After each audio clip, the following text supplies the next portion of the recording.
دن 40 دن نماز کو جماعت کے ساتھ تکبیر اولا کے ساتھ پڑھنے کی کوشش کرنی چاہیے.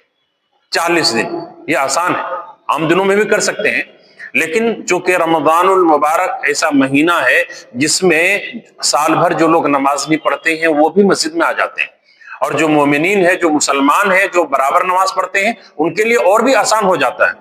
تو یہ رمضان کے مکمل 1 مہینہ 30 دن اور ابھی یہ شعبان کے 10 دن جو بچے ہیں، ان 10 دنوں میں اگر ہم 5 وقت کی نمازوں کی حفاظت کر لیتے ہیں اور جماعت کے ساتھ پڑھتے ہیں، ایسی جماعت کہ امام کے ساتھ تکبیر اولا یعنی امام صاحب جو پہلی تکبیر کہتے ہیں اس تکبیر میں اگر ہم شامل رہتے ہیں یہ 10 دن اور رمضان کے 1 مہینے میں، تو یہ 40 کی گنتی پوری ہو جاتی ہے.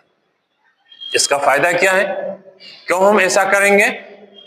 اللہ کے نبی صلی اللہ علیہ وسلم کی حدیث ہے، حضرت انس بن مالک رضی اللہ عنہ فرماتے ہیں من صلی للہ 40 یوما فی جماعت یدرک التکبیرۃ الاولی کتب له براءتان براءۃ من النار وبراءۃ من النفاق. ترمذی ابن ماجہ کی صحیح روایت ہے.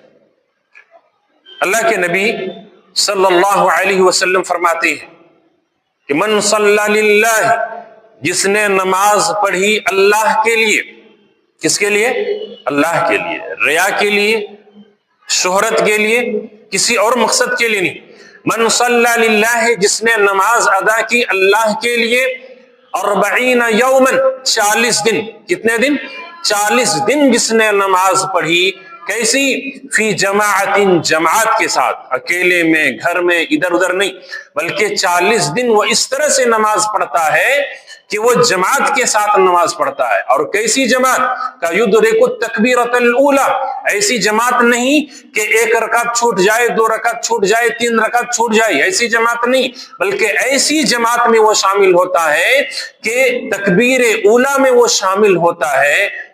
پیارے نبی صلی اللہ علیہ وسلم فرماتے ہیں کتب لہ براءتان، ان کے لیے 2 براءت لکھ دی جاتی ہے، 2 آزادی لکھ دی جاتی ہے. کن چیزوں سے؟ براءۃ من النار، جہنم سے آزادی لکھ دی جاتی ہے، وبراءۃ من النفاق، اور نفاق سے بھی آزادی لکھ دی جاتی ہے.